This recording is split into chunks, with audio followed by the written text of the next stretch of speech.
Bienvenue à tous. Match de play-off de Ligue 2 entre Ajaccio et Le Havre qui devait normalement se dérouler ce vendredi, sauf qu'à leur arrivée au stade, voici le comité d'accueil qui attendait les Havrais.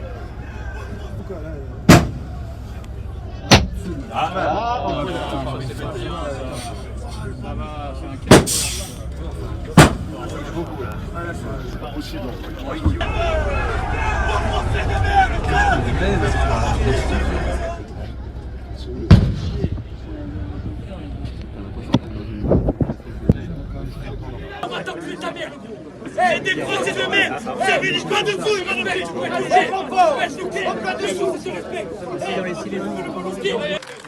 êtes tous des Français de merde. Vous êtes tous des Français de merde. Vous ne rêvez pas, bus attaqué, insultes racistes en tout genre, impossible dans ces conditions de jouer le match qui a donc été reporté au dimanche. Et au passage, insulter l'ensemble des Français puis supporter une équipe qui peut-être va jouer l'an prochain le championnat de France, les mecs réfléchissez, vous êtes des gros débiles. Bref, poursuivons. Le match est finalement bien joué dimanche, un match également houleux sur le terrain et à la fin du temps réglementaire, les deux équipes sont à égalité un partout et allaient jouer les prolongations. Et à la 111e minute, Le Havre obtient un penalty que va tirer et transformer Jean-Philippe Mateta. Mateta qui choisit de célébrer son but de la même façon que le fait Memphis Depay à Lyon. Et là, c'est le drame. Et là, les joueurs de l'AC Ajaccio sortent du banc pour venir s'en mêler. Franck Schneider est en train de rappeler tout le monde à l'ordre. Oh, c'est terrible ce qui est en train de se passer. Tout s'était admirablement bien passé jusqu'ici. Jean-Philippe Mateta qui vient fêter son but. Ghislain Gimbert qui craque lui aussi. Yoann Thuram qui essaye de séparer tout le monde.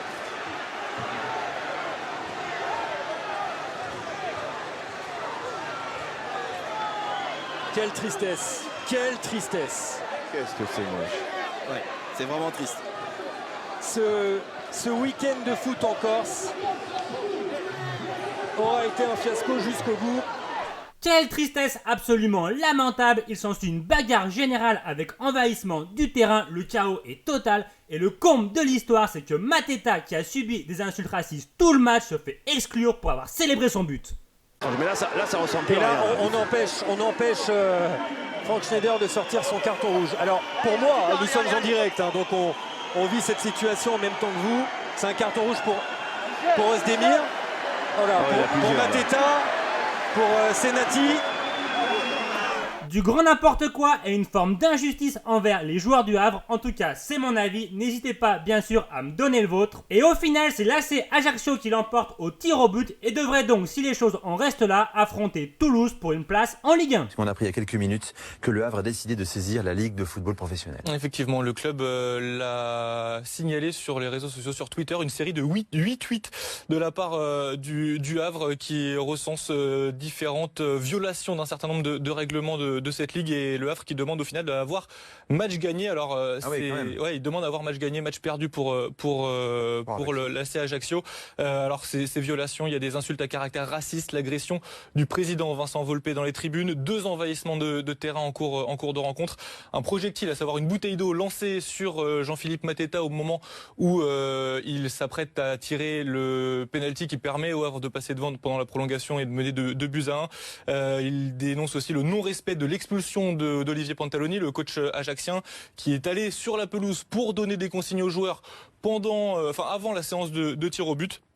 Et puis il dénonce également la présence du président du club corse sur le terrain près des buts pendant cette séance de tir au but. Voilà toute une série de violations qui, selon le club normand, doit lui permettre de récupérer la victoire sur cette rencontre. Bref, des faits d'une gravité hallucinante, à peine croyable, et si la LFP qui n'a pour l'instant pas réagi ne prend aucune sanction, ils perdront toute crédibilité. Bien sûr, je suis sûr qu'à Ajaccio, il y a une majorité de super supporters, mais au vu des faits, franchement, comment laisser passer ça? Donnez-moi votre avis. On va se laisser là-dessus, de bien tristes images, j'espère quand même que la vidéo vous aura plu. Si c'est le cas, vous le savez, un petit pouce bleu, ça fait plaisir, un commentaire où vous pouvez même vous abonner si ce n'est pas déjà fait. On se dit à très bientôt, ciao! Ce que j'ai en tête, c'est que je suis ce soir fier de mes joueurs, dégoûté du football. Et en même temps très triste parce que je pense que ce soir, l'équipe qui méritait de passer n'est pas passée.